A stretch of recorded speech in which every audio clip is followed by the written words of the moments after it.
सनातन धर्म का कोई पूजा पद्धति से संबंध नहीं है।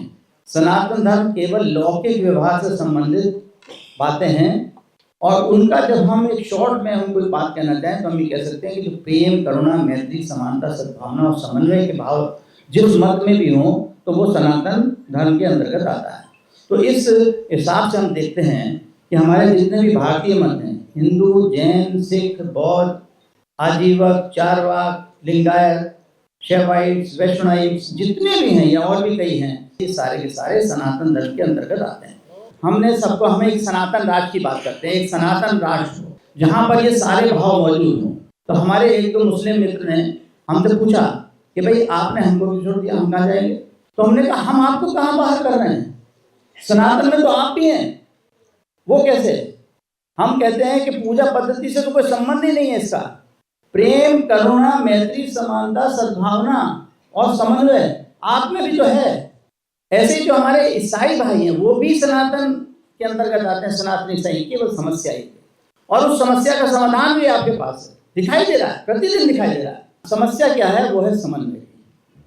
जब हम कहते हैं कि मेरा मार्ग ही सही है, सनातन में एक बात और विशेष है कि एकम सद विप्र बहुधा वदन्ति, यानी कि मैं भी सही हूँ, आप भी सही हैं। हम उस सार्वभौमिक सत्ता तक जाना चाहते हैं, उस परम ज्ञान को प्राप्त करना चाहते हैं, हम उस निर्वाण को प्राप्त करना चाहते हैं, मोक्ष को प्राप्त करना चाहते हैं। रास्ते हमारे अलग अलग हो सकते हैं लेकिन मंजिल हमारी एक ही है और हम सबको मान्यता देते हैं।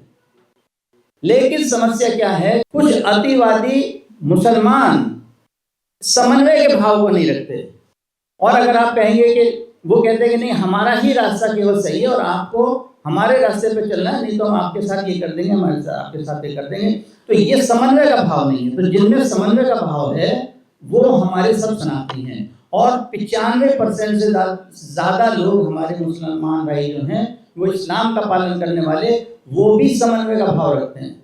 अगर इस्लाम में समन्वय ना होता तो दुबई में, आबू धाबी में, मस्कट में, जहाँ की बहुतायत जो वहाँ के लोग हैं वो सब इस्लाम का पालन करने वाले हैं, वहाँ पर हिंदू मंदिर कैसे होते? हो ही नहीं सकते। तो मेरा कहना यह है कि ये जो कमी है, समन्वय की कमी, वो इस्लाम में नहीं है, वो कुछ मुस्लिम लोगों में है कि जो कि राजनीतिक रूप से सत्ता हथियाना चाहते हैं और लोगों को दिग्भ्रमित करके अपना काम निकालना चाहते हैं। तो मेरा कहना यह है कि जो हमारे मुसलमान भाई भी हैं वो इस्लाम भी उनको समन्वय सिखाता है।